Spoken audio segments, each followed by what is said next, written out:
Friends, welcome to பெல்லாஸ்கம் cooking. இன்றைக்கி நம்ம சேனலில் 90s கிட்ஸ் தேன் மிட்டாய் இட்லி மாவு இருந்தால் ரொம்ப சாஃப்டாக ஜூஸியாக இந்த ஸ்வீட் பண்ணிடலாம். வாங்க எப்படி பண்ணுறதுன்னு பார்க்கலாம். நான் இன்றைக்கி ஒரு பவுல் நிறைய புளிக்காத இட்லி மாவு எடுத்திருக்கேன். புளிக்காத மாவு தான் எடுக்கணும். புளிச்ச மாவு எடுத்திங்கன்னா ரொம்ப எண்ணெய் இழுக்கும்.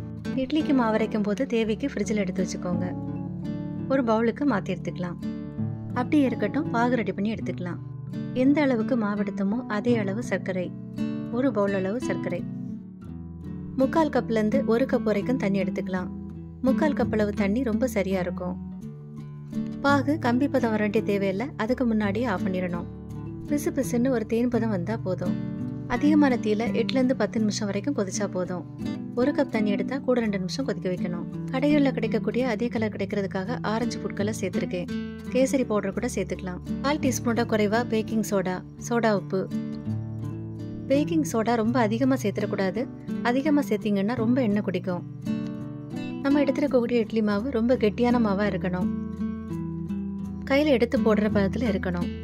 மாவுக்கு நல்ல ஒரு கெட்டித்தன்மை கொடுக்கறதுக்காகவும் ரொம்ப எண்ணெய் இழுக்காமல் இருக்கிறதுக்காகவும் 2லேருந்து 3 டேபிள் ஸ்பூன் மைதா மாவு. மைதா மாவு ரொம்ப சேர்த்துடக்கூடாது.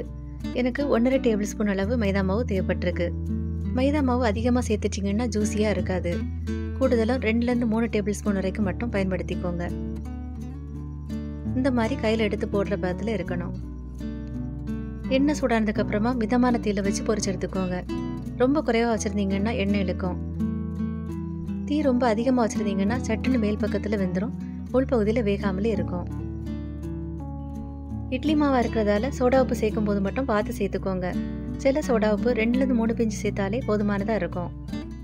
முதல்ல ஒன்று எடுத்து எண்ணெயில் பொரிச்சு பாருங்க. தேவைப்பட்டால் மட்டும் திரும்ப சேர்த்துக்கலாம். எல்லா மாவும் சேர்த்ததுக்கு அப்புறமா 2-3 வாட்டி இந்த மாதிரி மறைச்சு விட்டுக்கோங்க. அப்போதான் எல்லா சைடும் ஒரே மாதிரி பொரிஞ்சு வரும்.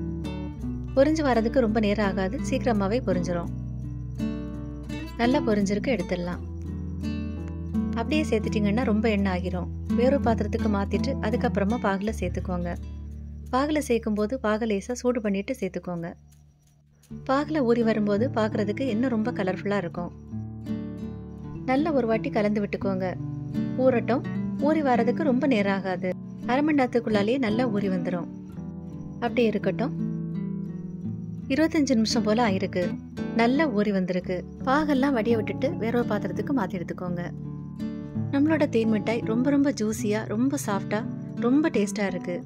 செய்கிறதுக்கும் ரொம்ப ஈஸி தான். அப்படியே கடைகளில் கிடைக்கிற மாதிரி இருக்குது. நீங்களும் ட்ரை பண்ணி பாருங்கள். உங்களுக்கு இந்த வீடியோ பிடிச்சிருந்தா லைக் பண்ணுங்கள், ஷேர் பண்ணுங்கள். பெல்லாஸ்கம் குக்கிங் சேனலுக்கு சப்ஸ்கிரைப் பண்ணுங்கள். தேங்க்யூ.